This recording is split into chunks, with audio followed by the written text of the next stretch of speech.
This is gonna be fun. So, Wesley Snipes, good or great actor? I'm going to say good.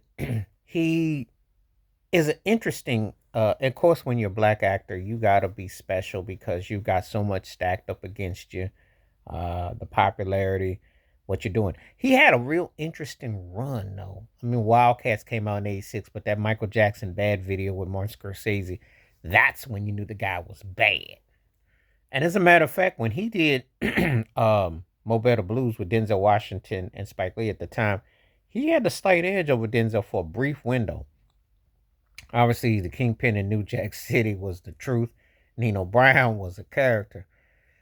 And, then you factor in White Men Can't Jump. He was versatile. He had a street vibe. He had an aura about him. He had that thing going with him. The Blade thing that came out later. Underrated character in Waiting to Exhale.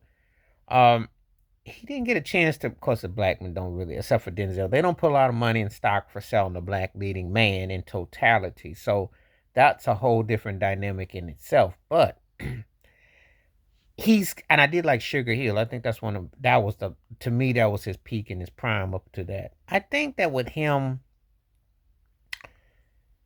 he done a lot of different movies, but we never got where I think that we got that, and his latter movies, they were cool, but it's kind of, pardon me, it's kind of secondary.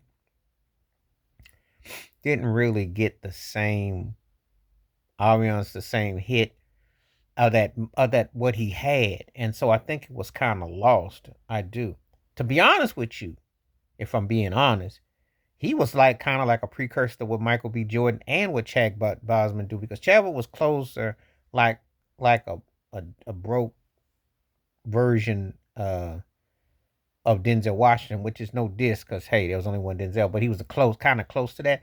But Wesley was actually like a leading man and an action cat, but they didn't quite put the leading part, and then he got caught kind of with the role play of kind of accepting that, so that kind of faded. So we never really got into a Money Train.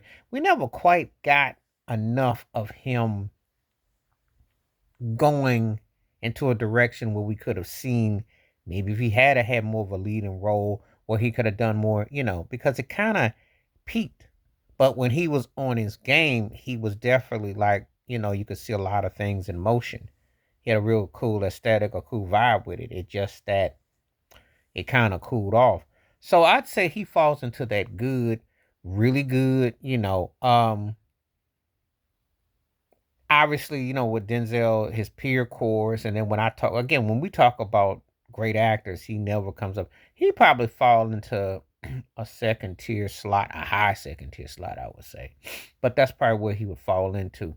And it's got nothing to do with not having acting chops and stuff. It's just that he had more range.